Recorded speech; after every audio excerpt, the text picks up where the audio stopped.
What's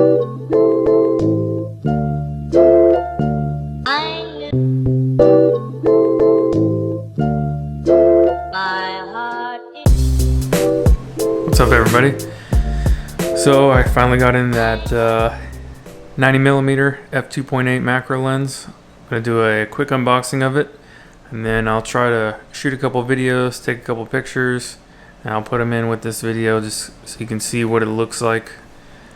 And I'll compare the size of it to the 28 f2 and the 55 1.8. So let's get it unboxed.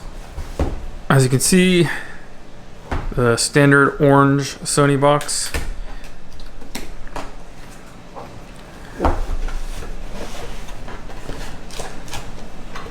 And the standard packet of documents here. Just quickly take a look at them. So yeah, it's just like the other lenses. All boring, useless junk. Let's get to the lens. So this one, you remember last time when I was taking the 55 out, I was surprised by how large it was, and then it turned out it wasn't that large.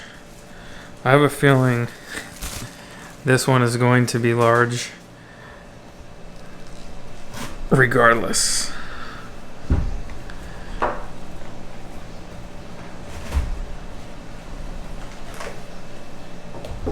Yeah, that's pretty big. So here it is.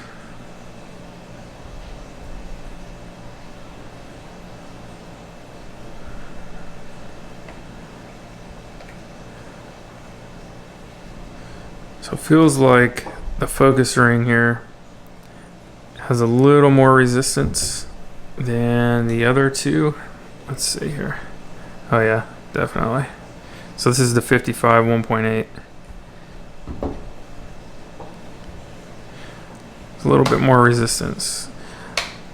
So you can see here, hopefully it's focusing, you got the autofocus is up and manual focus is down. So if you pop it down, you can manually focus it.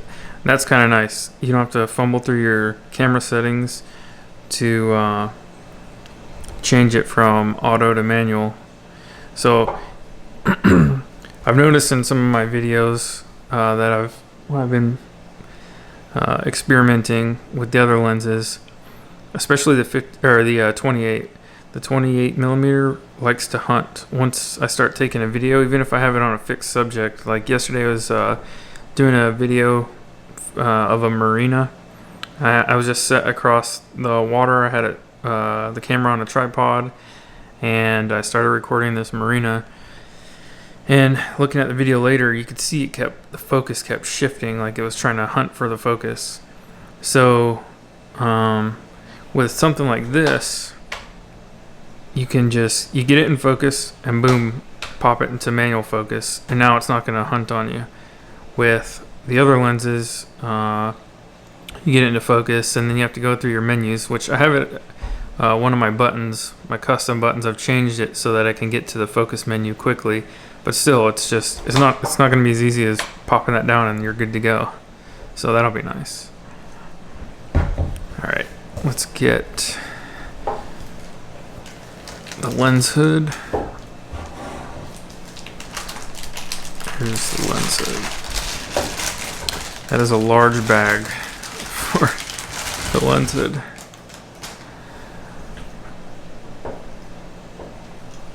I'd say this feels about the same quality as the 55. Let's get this thing on here. Looks like you have to take the lens cap off to put the lens hood on. Or not. It's weird. Doesn't seem to want to. Oh, I had it lined up incorrectly. So there you go. That is pretty large. So here's the lens itself, and here's the 55. You can see the difference there. And then here's the 28.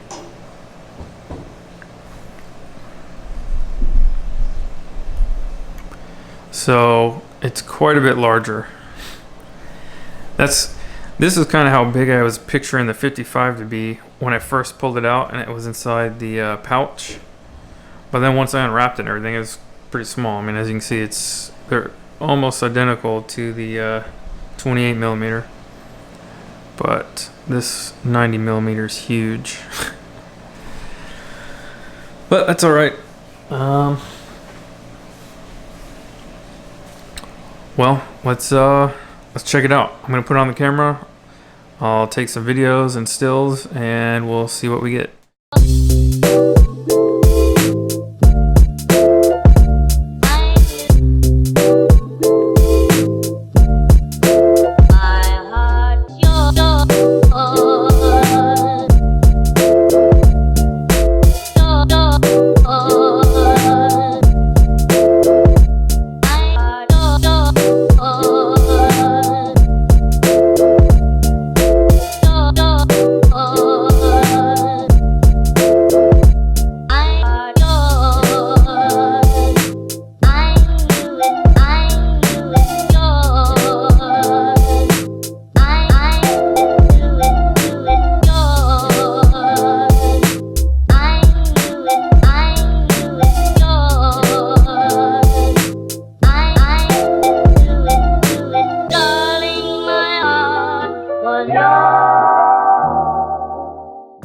Alright, so some initial impressions for this lens.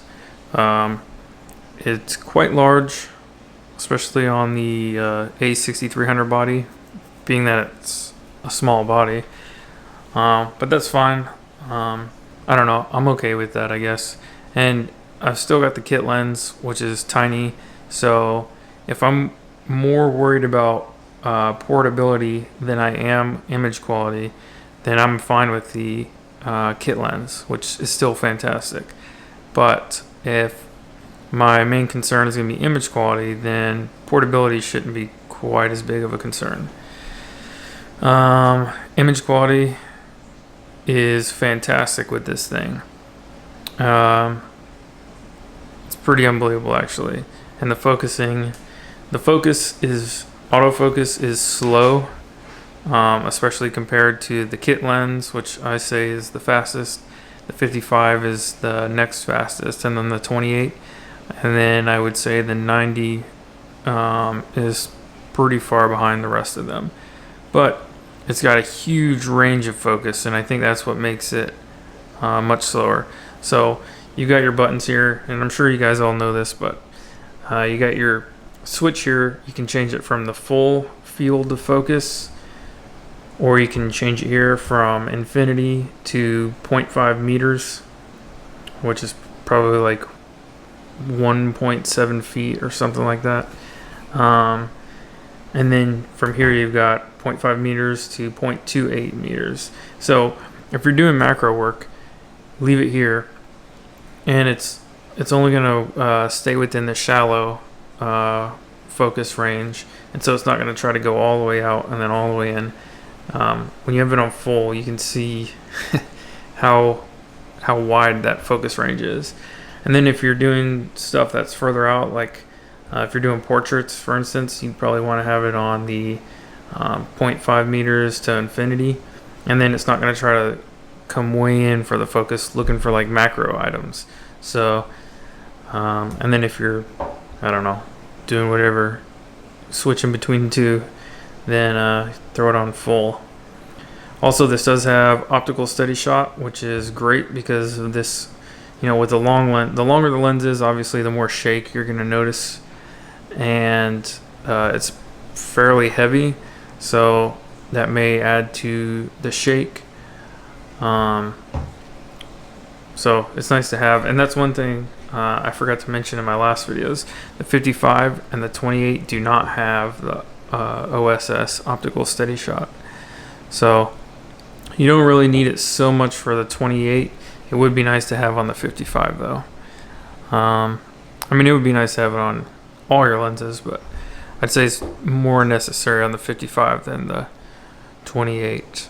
However, it's not a must-have, I guess. On this, if you're not on a tripod, I would say it probably is a must-have. Let's see what else. The image quality, like I said, is amazing. It might be my new favorite lens as far as that goes. And it's just unreal how close to the subject you can get with this thing. That's one thing I did notice right off the bat. The bokeh on this thing is insane. So, because you're getting so close to your subject at f2.8, that background is just turns to cream. All right, I think that's it.